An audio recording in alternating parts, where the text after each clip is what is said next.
Hey, with that, I want to introduce our next speaker. So I always love it when I find out how badass someone is in small portions. Like, when you meet somebody and they, here's my resume. But not when you meet somebody, you just find out over time how awesome they are. So I've met Dr. Steed a couple of years ago, and it was just that. I mean, at first I met him, and I just had more interactions and more action. This guy's brilliant. And this guy's really brilliant. Holy cow, this person is extraordinary. He has a podcast I listen to every day. I have quite a significant commute. And so for those 3 hours, it's mostly time spent listening to his podcast. It's been transformative. He is currently a history professor at the Command and General Staff College. He's an expert in the Middle East. I mean, he lived there for a while. Several times, I think. Yeah, so he just knows just a little bit about the Middle East. I think he speaks Arabic. Not as well as our general. Okay. But anyway, I mean, he's an extraordinary human. And so when I was putting this together, I couldn't think of anybody else I wanted to talk to us about how to fight, outnumber, and win than Dr. Brian Steed. Thank you.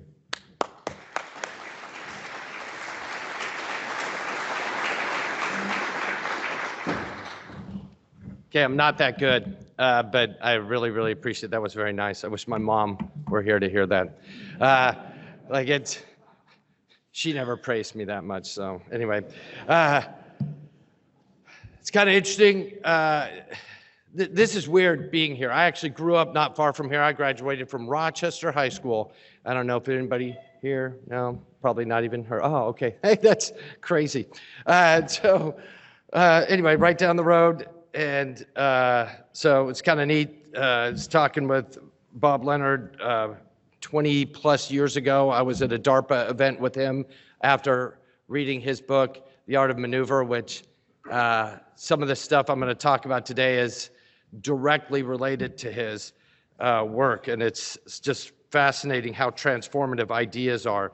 So listening to him, I took a couple of notes of things that I would like to just mention before I get into what I actually prepared to talk about.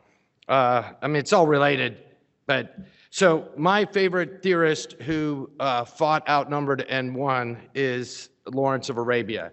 Now, of course, I wasn't Lawrence of Arabia. I was not even very good at it, which is why I wrote about it when I tried to explain to people how non-Lawrences can still be influential in a foreign culture. But he wrote a piece in October 1920 in a British professional journal that was called Evolution of a Revolt. It's probably the best 20 pages on military theory you will ever read. Evolution of a Revolt, I think. And you can find it in a variety of locations. If you want to, you can sift through 7 Pillars of Wisdom to find it, but I don't recommend it. Like for most of you who aren't really enamored with the Middle East, 7 Pillars of Wisdom is actually a waste of your time. Read Evolution of a Revolt and you'll get what matters for you in your profession. And in that, he talks about there's 3 elements of war. He talks about algebraical, biological, and psychological. And the algebraical is what we normally teach people. It's the area of operations. It's understanding that. The biological part is often what we kind of talk about when we talk about human domain, which most people I don't think know what they're talking about when they say that phrase, but we say it because it's like, we need to understand the people. And then we kind of leave it at that. And we don't really talk much about how you understand people and what that means to understand people. And then the psychological part is, it's interesting when you read it, his biological and psychological have a lot of overlap, and it's kind of hard to distinguish them. But his psychological part gets into this notion of recognizing how different soldiers function. And of course, because he's working with Bedouin, he spends a lot of time talking about the Bedouin mind. Now, the beauty of that 20 pages is he explains how he came up with the ideas of how to fight the Ottomans in the Middle East during World War I. And it happened in this way, and Colonel Broyles and I were chatting about this when he was working with the SAM students, and it's what I wish we could do at CGSC, but nobody will ever do it. One, because no general would imagine that 2 days of apparent white space on the calendar would be effective. Because I say 2 days, but Lawrence was sick in the desert. So he was traveling across the desert, so I spent a lot of time living in Jordan.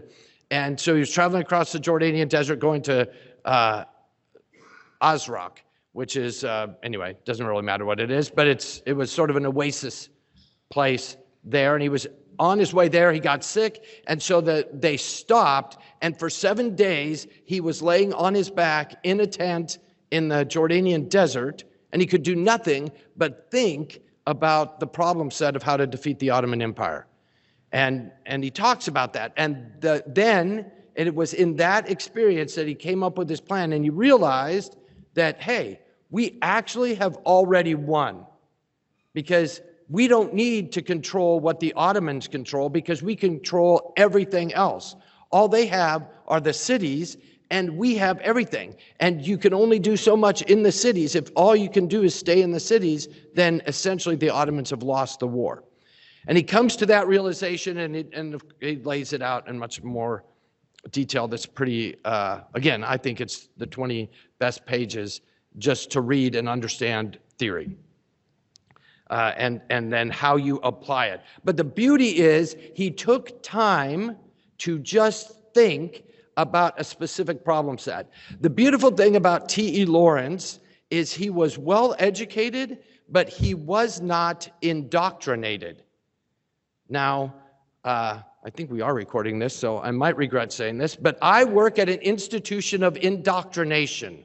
So we have 5 departments, 3.5 of which indoctrinate, like they're trying to pour doctrine into the minds of our students, okay? Sort of like, anyway, I'm not going to say the metaphor because that will get me in trouble. But the point is, that's what they do, is try to make you enamored with the doctrine, right? Doctrine is useful as a tool, but it is not useful as an ideology.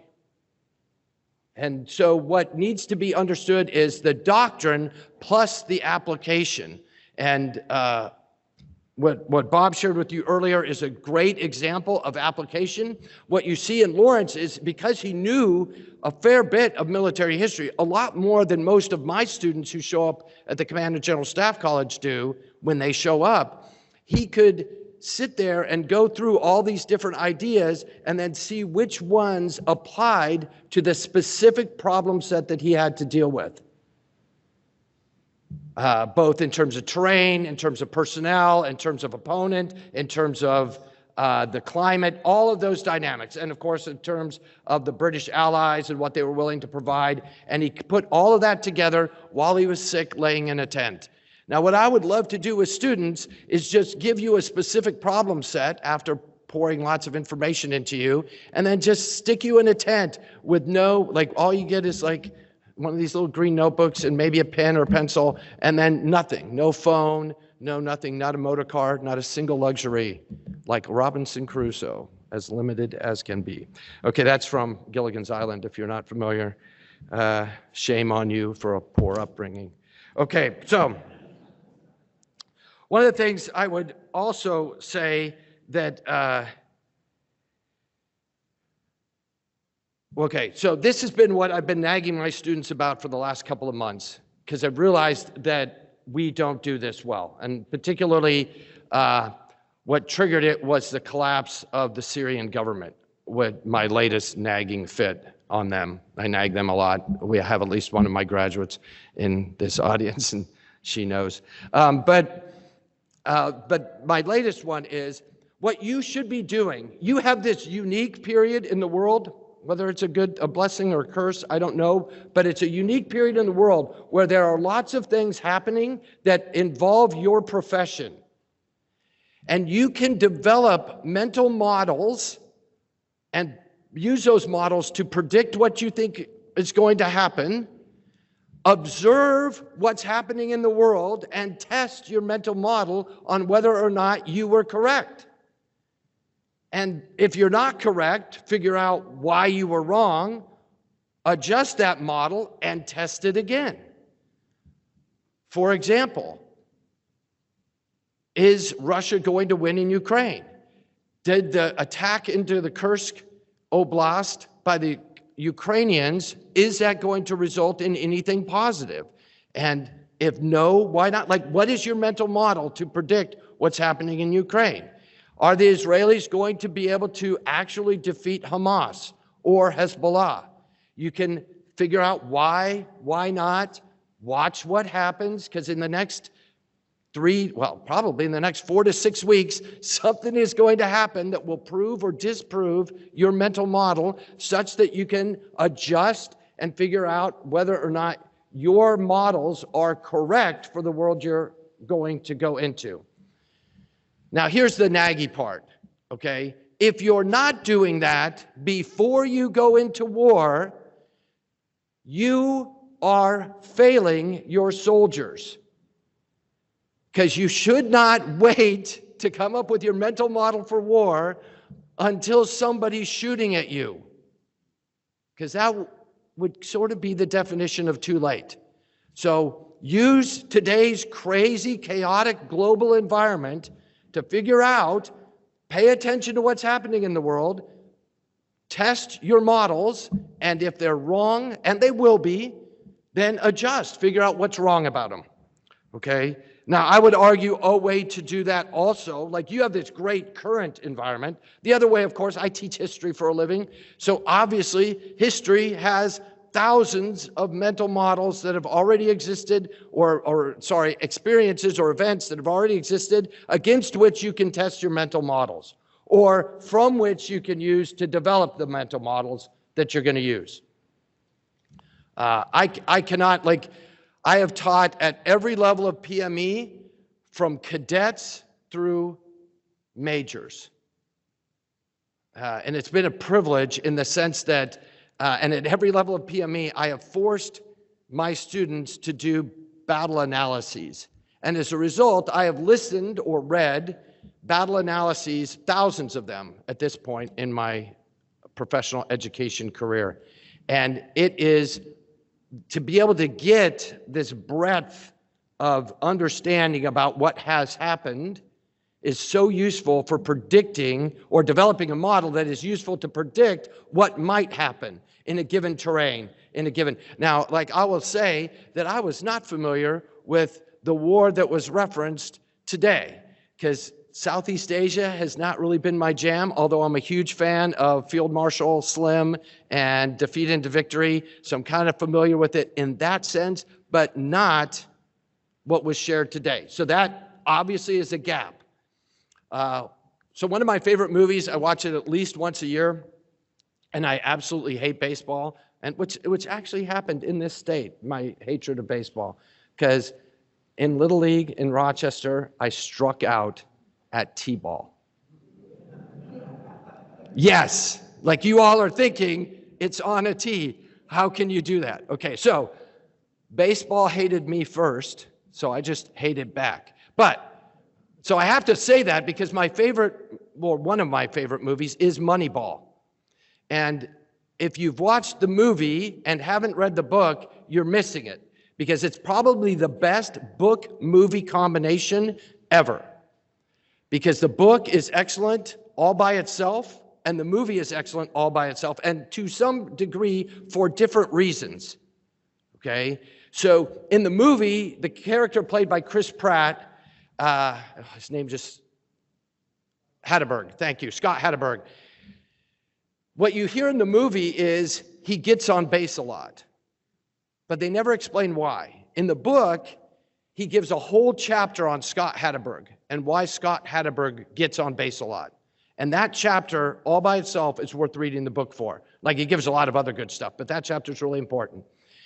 Now, again, I'm saying this as an absolute, a baseball hater, but also a really bad baseball player. So, like, I'm not acting like I understand baseball. But from what I understand of baseball, there's a strike zone.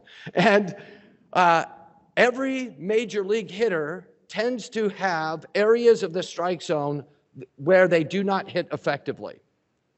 And what Scott Hatteberg did was he went to school on his strike zone. And he practiced, he both watched film, but he also practiced such that there was no area inside his strike zone where he could not hit effectively.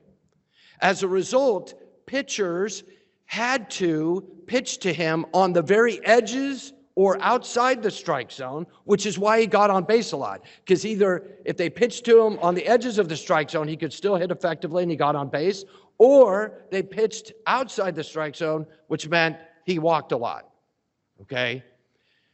The purpose of all of this, like studying military history, is to identify the holes in your intellectual strike zone. Now, part of the point is to first identify the holes in other people's intellectual strike zones. So why did Lawrence get something wrong? Was it, well, it's always an issue of bias. What was the bias that caused him to miss that? I talked about having mental models. What about his mental model? Where was the hole in his mental model? And then you look at yourself introspectively and go, okay, do I have that same hole in my model? And if I do, what should he have done to have closed that hole? And is that the same thing that's appropriate for me to close that hole? Okay. So this whole issue of mental models is the reason why you study as many historical examples as you can, is to identify holes in people's intellectual swings, and then to be reflective about yourself so that you can then identify the holes in your swings and then close them. So that you, like Scott Hatteberg, can hit everywhere inside the strike zone, okay? Now, that said, we're now going to talk about narrative war. Now, when I talk about narrative war, when I use the phrase narrative war, this is not information war. This is not cyber war. This is not human dimension war. This is war. World War II was a narrative war. It was the single greatest investment made by the United States in narrative during war. Now, it was very much a firepower war, so I'm not trying to say it was a narrative war in that narrative aspects were the most important, but it was certainly the war where the United States government invested its greatest effort in conducting and influencing the narrative environment. So we're going to talk about that a bit. Okay. Oops.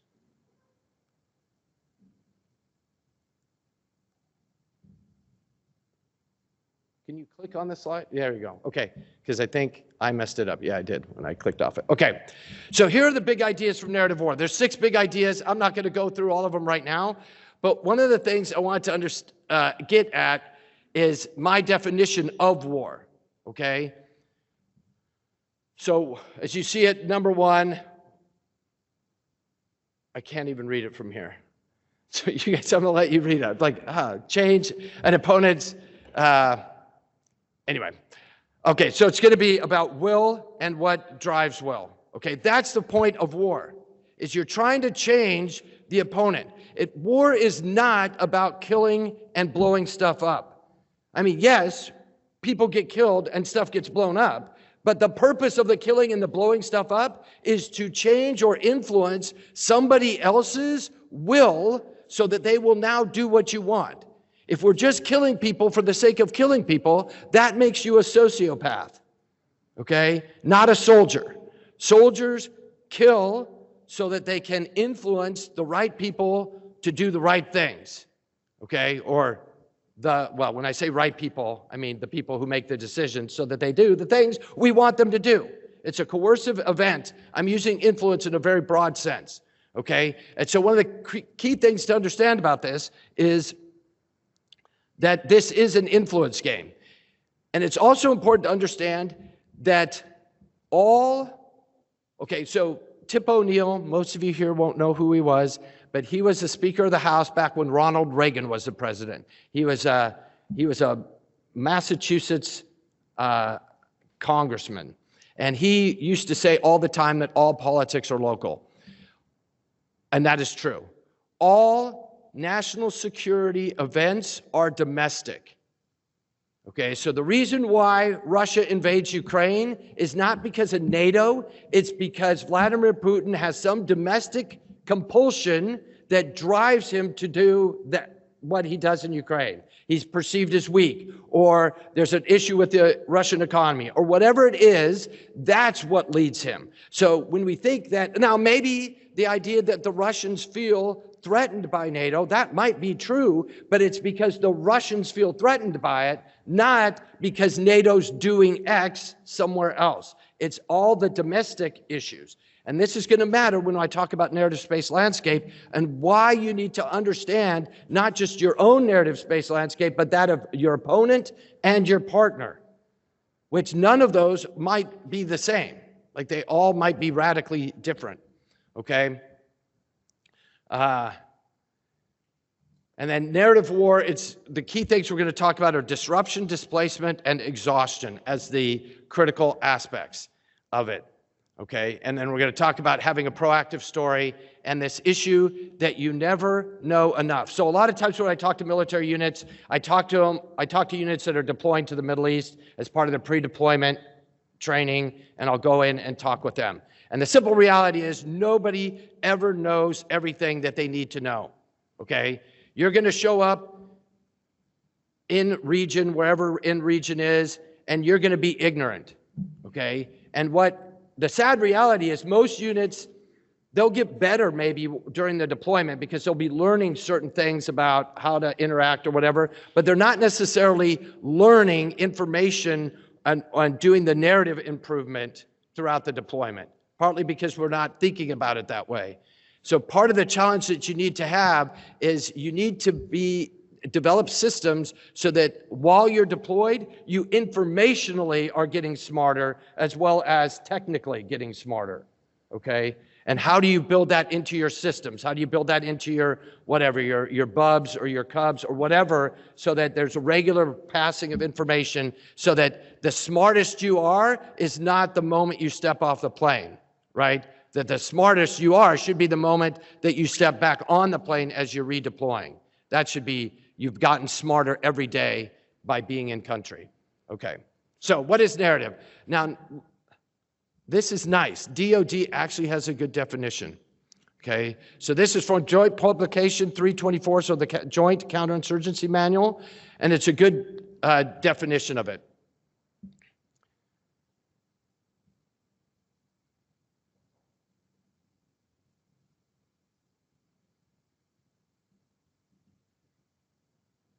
Okay, you probably had time to read all the highlighted parts. Okay, the part I want to emphasize is, and I'm going to get at this, when I say narrative, I'm not talking about a story or talking points or messages or memes or posts. I'll get into where they fit in this. Okay, narrative is the environment and it is the way that people interpret those memes, those posts, those messages, those stories, okay? So you live in a time that 100 years from now, people will go back and go, that Trump era was kind of interesting, wasn't it? And it is. And it is particularly great for narrative war and understanding it, okay? This is not a political endorsement on either side, and I'm not getting into politics. But Trump is genius for narrative, okay? And he will say things or post things, and you've all seen this. One person will interpret it in the absolute worst way possible, and somebody else will interpret it in absolutely the best way possible. He's a genius. He gets the American people. He's Satan. He's just trying to destroy the country. It's like, how is that possible? Same exact fact pattern, radically different interpretations. And I would offer, in many cases, it isn't because one of them is being deceitful. It's because you have two different narratives by which those individuals are interpreting the data that they receive. That's what I'm talking about when I talk about narrative. It's what causes two people to take the same fact pattern and interpret it radically differently. That's based off of their narrative. Now, you could make the argument that on planet Earth today, there are 7 billion different individual narratives. That is probably true. It's also probably useless to you, okay? So I'm going to argue that even though there probably are 7 billion individual narratives, like each person in here has their own peculiar narrative set that got built by their life experiences, that what is true is there are societal narratives writ large, okay? And that's what you need to understand when you go downrange.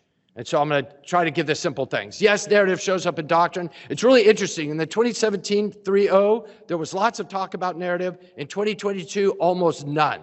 It's kind of fascinating. So I'll give a hint. I don't see, now you guys don't have any Marines in the audience, so I probably don't need to praise them. They need lots of praise when they're around. But MCDP 8 is stinking awesome in its discussion of narrative. And so there's lots and lots of narrative stuff in there. They talk about prevailing narrative. That's a common phrase that they use. And that's sort of what I mean when I say societal narrative. So if you go to MCDP 8 and look at it, it's pretty good. Okay, so let's talk about this influence thing. So if you're fighting a war and it's just you guys doing it, then we're going to call that simple influence. I want the enemy to give up. I want him to go in this pocket. I just got to understand how I hit the cue ball, how to hit the 8 ball the right way. Relatively simple. I mean, obviously war isn't ever simple, but it's relatively speaking simple. But if I'm doing by, with, and through, now I've increased the complexity. Not only do I have to understand the angle that I have to hit the cue ball, but I have to understand the angle that the 4 ball needs to hit the 8 ball. So what is the angle the cue ball has to hit the 4 ball to hit the 8 ball in? Okay, so that radically increases our complexity. And that's why by, with, and through just becomes so much harder. Okay, now this is talking about it relatively simply, because pool tables, if they're made well, are flat and smooth. But that isn't how the narrative environment is. The narrative environment has terrain on it, okay? There are things that matter more in different cultures. So the chaplain asked a question about understanding Thai culture, okay? There are things in Thai culture that have different significance than they do in American culture, and vice versa. Shockingly, even true for Canadians and Americans, okay? Like they have this affinity for some weird food. And anyway, that they do like donuts, though, and they have good ones. So that's okay. So we have things in common, but just because, they're up there and they speak English way better than the British people doesn't mean that our narrative space is exactly the same as the Canadian narrative space. It may be very, very similar, but it's never going to be the same. And that's part of what you need to understand. This gets at why it was so frustrating for us in Afghanistan. We didn't spend time understanding the narrative space. And so therefore, units would go in and try to roll the 8 ball up the little mountain, not knowing there was a narrative mountain in between where the 8 ball sat and where we wanted it to go. And became a Sisyphean effort all the times. Would roll the 8 ball up, then would trade out with another unit. The 8 ball would roll back down to its place, and then over and over again. Maybe if we understood this, maybe we don't try to put the 8 ball in that pocket. There are other pockets on the table. Or if it has to go in that pocket, we realize that the Herculean effort we're going to have to put into it to move it, right? Okay. So yes, I got an undergraduate degree in history, but I did so only because I couldn't pass chemistry the first time out. Otherwise, I would have been a geologist. And so I'm using my frustrated geology metaphor here as I talk about narrative space. So as you notice, like there's 2 narratives, right? I have transient narrative and I have enduring narrative. And I do that because the media uses narrative to mean everything. And so that's the transient narrative. So the media's use of the term narrative is transient narrative. And the enduring narrative is what I talk about when I talk about narrative space, right? And then you have this core identity. What that means is when a bit of information comes in, if it works with your narrative, you let it in. So if you're a Donald Trump fan and Donald Trump says something, you're going to think it's funny, you're going to think it's great, it's going to come in. If you're a Donald Trump hater, it's going to bounce off and you're going to reject it because it's going to be impure, it's going to be vile, it's going to be something vulgar to you, and boom, it's just going to bounce off and go away. And you'll be like, ugh, and you'll be angry all day, right?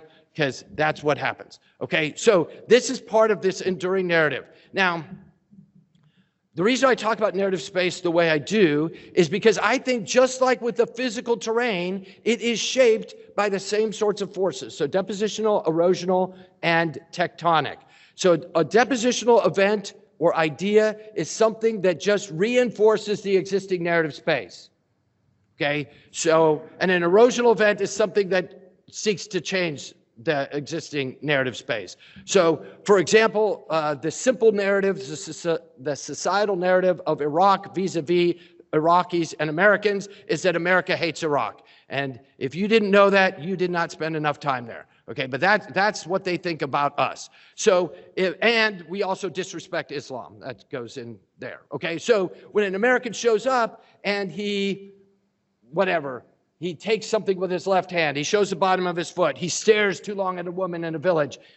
Those are all depositional events that reinforce the Iraqi narrative space landscape that we disrespect their religion and culture and that we kind of hate them. Okay? Now, every time we helped treat a sick child, for that family, that was an erosional event. We were changing the narrative space. Oh, the Americans don't all suck. Wow, this was nice. They did something good for my family. Or maybe if an American, shock of shocks, could actually speak some Iraqi, and give the right sign to slow down rather than go like this, which to an Arab actually means, come on. Like that, if you didn't know that's like this, come, move forward. So if you go like this, tell an Arab to stop, what you're telling him is keep coming. And anyway, whereas this means slow down, which I know for the Italians in the audience means something else. So like you got to understand those little narrative things or you don't get how offensive you're being. Or even when, everybody does something to the narrative space landscape. Okay, the idea is to do what you do consciously rather than unconsciously. Okay, it's okay. Like there are times in your business where you're going to go in and hurt people's narrative space landscape. Okay, you're going to kill somebody. You're going to blow up their house. Okay, they're not going to be happy. That's going to dramatically affect them. Okay, but you should do so consciously. Like, hey, I know that's what I'm doing, and I'm happy with that. Okay, fine. Okay, but don't do it inadvertently, like, oh, I didn't know that I offended that whole village. Okay? So, tectonic events are, just like they sound, I was living here when Mount St. Helens went off. That was a tectonic event. And that's why it's shown up there for those of you guys taking it. As I look out this audience, most of you have no idea what I'm talking about. Okay, it was a volcano. It blew up. Anyway, but the whole idea for tectonic events, in the narrative space, just like in reality, when that event happens, it has a dramatic impact, seemingly overnight or within minutes or hours. But in reality, it's expressing tensions that have existed for centuries, or maybe in the case of actual tectonic events, millions of years. Okay? And so when we invaded Iraq, that was a narrative tectonic event that unleashed all sorts of narrative issues down the road. Okay, so how does this work? So we've got our narrative space. There's a societal narrative that we argued might be slightly fictional, definitely oversimplified, but there's a societal narrative. And then what happens? Every government seeks to lay a story on that societal narrative of how they are going to meet the cognitive dissonance that is generated by life in that society. Okay? So this is how, and since we just went through an election, this is what happens in elections, right? There's a societal narrative, we could call it for simplicity, the American dream. You had two different candidates, each one was offering their story of how they were going to solve the dissonance of Americans going, well, I'm not enjoying the American dream. Well, this is how Donald Trump is going to help you do it. Or this is how Kamala Harris is going to help you enjoy the American dream, right? They each offered their story. And right now, one of them got elected, and he's now imposing that story on the societal narrative. Now, the reality is no government, spoiler alert, No government is perfect. So there's always going to be disruption between the governing story and the societal narrative, always. Okay, and for some groups, there'll be significant disruption. You've been in countries, okay, like in Iraq right now, you have a Shia government that has a governing story. The Kurds, not happy with it, right? So there's massive disruption within the Kurdish area, okay, because there isn't a single societal narrative for Iraq. There's multiple societal narratives, as there is for any complex country, okay? And so that disruption will vary depending on where you are in the society. Now, what do bad guys want to do, or narrative entrepreneurs, to make them neutral? Okay, what they want to do is increase that disruption, maybe even displace it, and at the same time interpose their story that basically saying we are better than the government. Okay, so an example might be, like, for example, why the Taliban were successful in Afghanistan. So the Afghan societal narrative could be said in two phrases, that we are Muslim and we fight the outside invader. That's kind of how most Afghans saw themselves. Okay, so what the Taliban had to do was just communicate that, hey, we are more Muslim than the Afghan government is. And we are the ones actually fighting the outside invader. They're partnering with them. Hello, we're closer to you than the government is. And this is why they were successful in doing that. So narrative space terrain is built on all sorts of ways. You've seen this stuff before. We talked about history a lot. I'm going to skip through this. Okay, one of the things I want to get at here, because we're talking about fighting outnumbered and winning, is one of the key aspects of will. So I talk about this notion that I think war is about understanding will and shaping will. By the way, so does the U.S. military. We talk about Carl a lot at the Command and General Staff College. I jokingly say, so there's two theorists from the Napoleonic era that we talk about. One is Antoine Jomini, a Swiss guy. Most of our doctrine is based off Jominian thought. The other guy is Karl Clausewitz. And what I jokingly say is the U.S. Army is a Jominian cake with Clausewitzian sprinkles. And not the way my 4-year-old granddaughter puts sprinkles on a cake, because that's disgusting, because they're like, it's all sprinkles. Like, with just the way normal people put sprinkles on a cake. Like, it's not frosting. We just use words. So we talk about how will is important, yet when we do MDMP, nowhere in the process do we really spend time talking about our enemy's will and how we're going to target them. And when we make little tracking charts about the enemy in the S2 shop, we never make tracking charts of the enemy's will. We do tracking charts of their artillery pieces or their tanks or their helicopters or whatever it is, or units, right? But it's not will, because we don't think about it very much. And so my argument would be that if we're going to change will, and we're fighting wars where we're dealing with societies, then we're going to have to go all the way down. So when I grew up on a farm. We had a large water trough, and it was circular, and it was about 4 feet deep, and about, I don't know, maybe a 5-foot diameter. And so it was big. And when I was young, my brother and I would put our hands in it and would try to create a whirlpool in that trough. And because it was so big and there's so much water in there, we would have to go a long time to get the water moving in one direction. And we could almost never get an actual whirlpool in the center, because there's just the volume of water was insane. Like, it's just too big for our little puny arms to do, my little strike out of T-ball arms, that I just couldn't do it. Okay, so what I needed, so the issue is, if all I want to do is change things at the top, if I just want to influence the ruler, then I don't have to spend much time in the narrative whirlpool. I don't have to go very deep.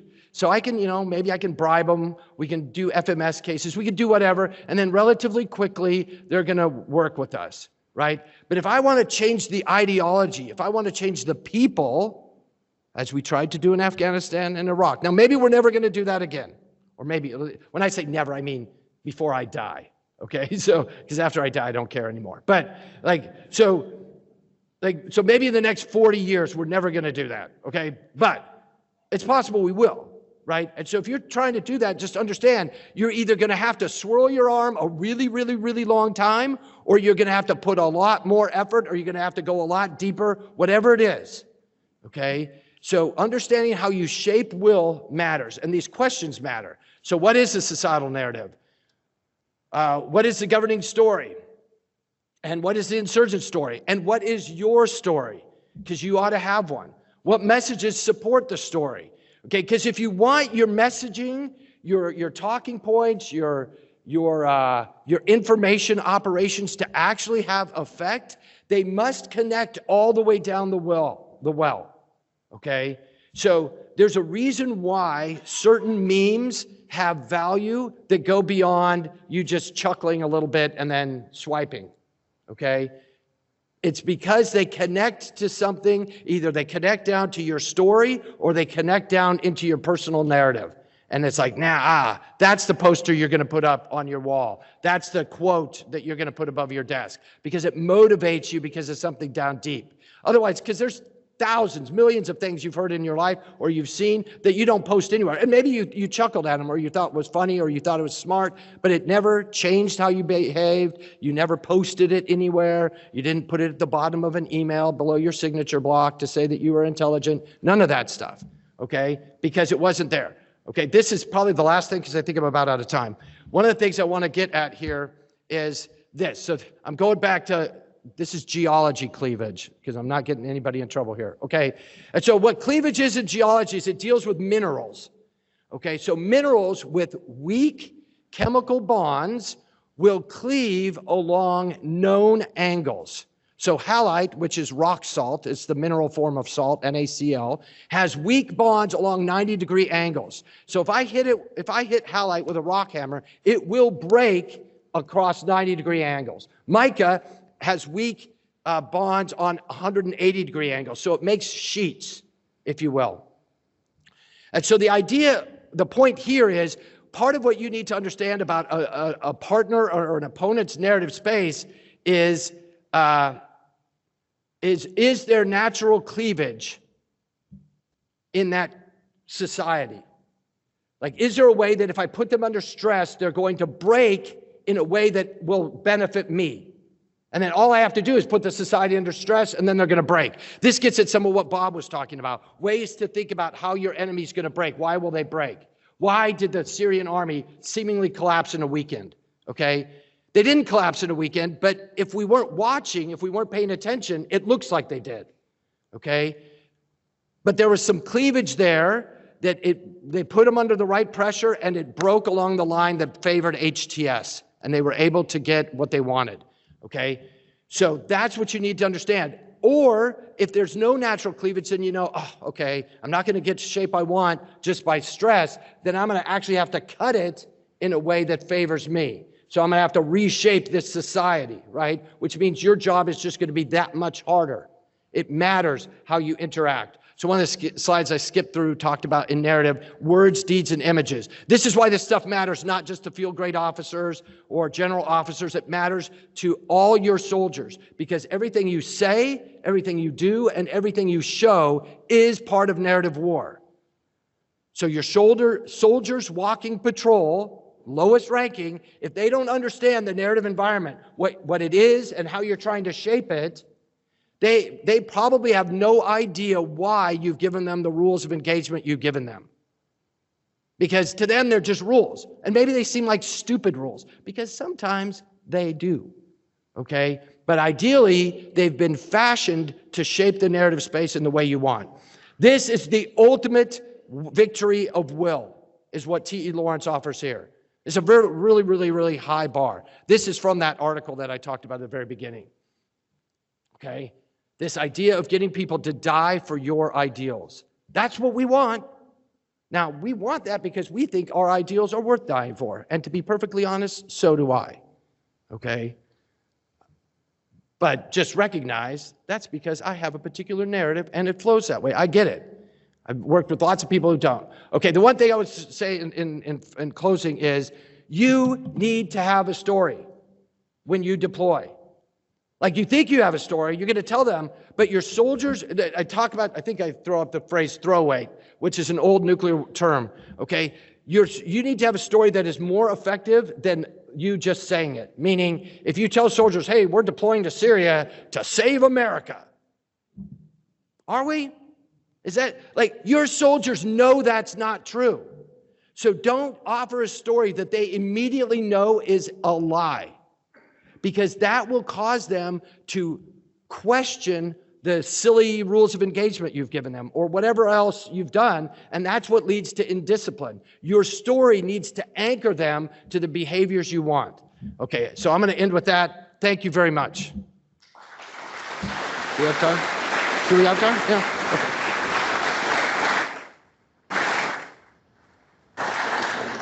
For about 10 minutes for questions. Anyone ask a question for Dr. Steed? Okay. Hi, it's Major Olson. I'm the S4 here for Brigade. My question is, do you feel that right now in America we are basically the most polarized we've ever been as far as culturally and the narrative goes? And how much of that do you feel is influenced by foreign actors and or adversaries around the world, and how much of that is our own doing? Okay, thank you. That's a great question. And so here's what I'm going to say. First, I am not speaking on behalf of the United States government or the Command and General Staff College. I am just speaking for Brian Steed. Okay. Should have started with that. So first of all, because I teach history, no, this is not the most polarized we've ever been, because there was a time where we were killing each other over ideals. So, and we are not at that level at all. One of the things I think we don't understand about American history, and one of the beauties, so my career is weird. I spent a third of it as a cavalryman, which means you're not really even a real soldier then. And then I spent a third of it as a professional military educator. And then I spent a third of it in foreign militaries. And so it's kind of weird. Like, I've always been an outsider to a degree of the U.S., and I've always had to explain the U.S. To other people. And I think that as a result, it's been quite fascinating. Like, you don't understand your country well until you have to explain it every single day. So I was an exchange officer with the Jordanians. I was a battalion deputy commander in a Jordanian battalion. And so I had to explain America every day to Jordanian soldiers, not officers, not people who've traveled the world, but dudes who would never leave the country of Jordan ever in their life. And I had to explain America and rap music, because I'm sad that we exported acronyms and rap music. But one of the things that helped me to realize is America has always been at odds between rural and urban, like since our founding. So if you watch the musical Hamilton, I don't like it personally, but my daughter loves it, and my son-in-law. But anyway, Hamilton used to be a pro-urban Federalist guy, and Jefferson was the rural guy. Okay, now just think about that. We sort of connect Hamilton with the Republicans and Jefferson with the Democrats, but the reality is in America today, those same divisions exist. They've just been flipped by party. So we still have the urban-rural frustrations that have always existed in this country. I mean, literally always since our founding, and it still exists. And so we often don't appreciate that tension. Like, you guys understand this because, and again, this isn't about politics. This is just about the realities of politics. This state votes according to what King and Pierce County say, regardless of what every other county in this state says. I used to be a Washington State voter until I purchased property in Kansas a few years ago, and now I'm a Kansas voter. But like, I looked every year. In fact, in 2012, I was in Abu Dhabi, and I got to do a thing for the 2012 election at the University of Abu Dhabi, talking about the American Electoral College. And one of the guys asked me, oh, who are you going to vote for? And I said, it does not matter. And he said, why? I said, because I vote in Washington State, and it's voting for Barack Obama no matter how I vote. So it's irrelevant, okay? And then I talked a little bit about how Washington State works politically, okay? So that divide that Washington represents is a divide that has always existed. So that's that question. The other part of your question is, I think, quite relevant. Yes, The USSR, oh, sorry, the Russia. That's my bias, okay? Well, okay, this is why that statement started out correctly. The USSR, since its founding, has been trying to influence American elections. So the notion that 2016 was the first time that Russia tried to influence American elections is absolute garbage. They've been trying to influence American elections since the 1924 election. Okay, so it's not a new thing that foreign governments have been trying to influence the American election. The Chinese have been trying to influence the American election for at least 60 or 70 years. So yes, other countries trying to influence our elections all the time.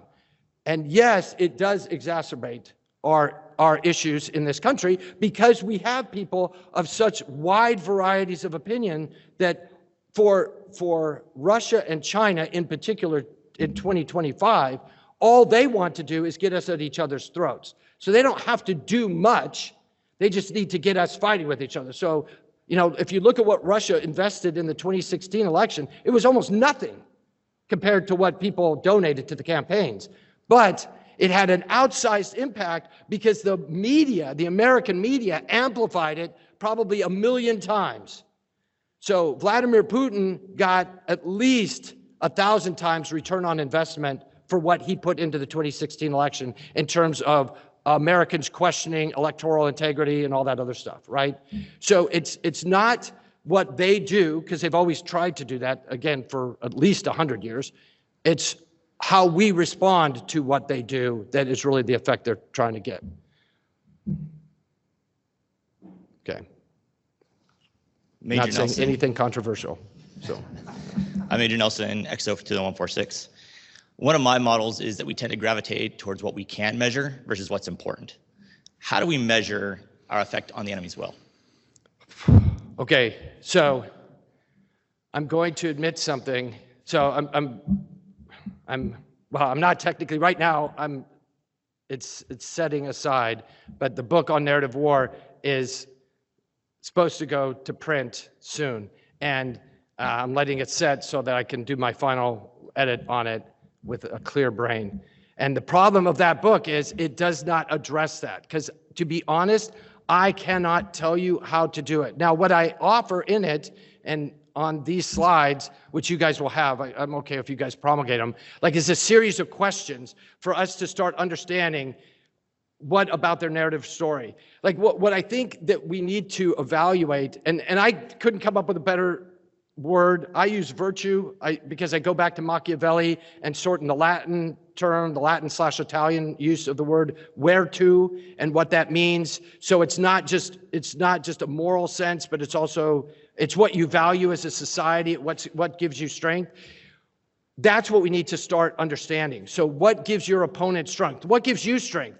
So one of the movies I actually teach a film class, which was not offered when you were there, by the way. But one of my electives is a film elective, and I teach it because I use it to indoctrinate people on narrative war, because movies are a great way to do that. And everybody thinks it's going to be an easy class, so they take it. But one of the movies I asked them to watch is Wolf Warrior. Came out in 2015. Very, very successful movie in China. You definitely could get it on Amazon Prime. Wolf Warrior 2, neither one of them is going to go in the Hall of Fame for the best movie making, like art forms ever. They're kind of 80s, Arnold-y, kind of action movies. It's got some good, Hong Kong kung fu kind of moves. So it's a fun movie if you want to watch it. Watch it with subtitles. Don't watch it in translation. So that means you got to read. I know I've just insulted somebody there, but what is great about that movie is there's no movie released in China that is not part of the CCP's narrative war. Okay, they determine what gets shown.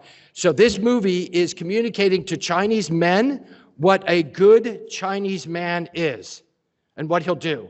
So one of the things they slap a patch on, which is like at one point they take off their Op 4 patch, which is what the Wolf Warriors, that's their Op 4 unit. They take that off because these evil mercenaries, led by a Navy SEAL, He's with an Australian accent, though, but that doesn't matter. Like, anyway. So a Navy SEAL leading mercenary that we're told over and over and over again in the movie, they fight for money.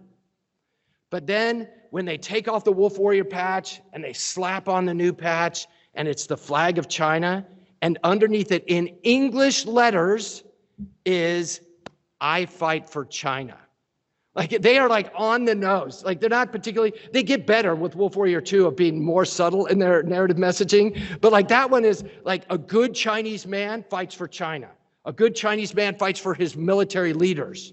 A good Chinese man, well, one, he's going to win over the man who fights for money.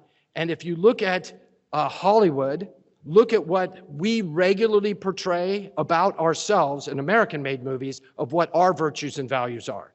Okay? Think about what your virtues and values are as an organization. What story you tell your soldiers about what their values should be. Okay, quite often we say, and I have issues with this, like I grew up with this whole time, it was never why I joined the Army, and it wasn't why I fought. Okay, I didn't fight because of my brother that I respected to my left and right. I fought because I really, really did believe that the Constitution was worth my life. Period. And what is in that document is worth dying for. And I was happy to do that if that's what was needed. That was my virtue and value, that I was never going to sell. Okay? Now, for some people, it is just the buddy to their left and the right. Like, that's fine. But what if the buddy to your left and your right is a jerk and you hate him? Okay? Well, then so oftentimes we are portrayed in movies as we fight for money. We fight because we're broken and we have nothing else. Just think about how we're portrayed. Okay? So our virtues and values really, really matter. Their virtues and values really, really matter. And you can think about what those are, and that's part of what we should be doing when we do all the twos here present. That's what we should be providing. I don't need human terrain in terms of this ethnic group is there, this ethnic, I mean, that might be useful information, but that's just information. What I need is, what does that say about their values? Okay, if these dudes are hardcore bent, so one of the electives I teach is on Salafi jihadi takfiri ideology and how that moves and how it changes over time. And so if you understand that ideology, you know what they're going to die for, and you know what they are fighting for. And of course, we'll make a big deal about how hypocritical they are. But again, spoiler, every human being ever, except one, is a hypocrite. So none of us live according to what our values and virtues are. So just because they surf porn and then say they're dying for God does not make them a hypocrite. It just means they're a flawed human being who likes looking at porn. Okay, so don't mistake that. Just because they drink alcohol and say they're dying for God, that does not necessarily make them a hypocrite. Again, just a flawed human being who, I don't drink alcohol, so I don't know its attraction, but apparently it has some. And so maybe they just like that. Okay, so we mistake that a lot. So that's what I would offer, is if you go through those questions, I hope they will get you to that, but I don't have a simple checklist for it. You think we're done? Okay.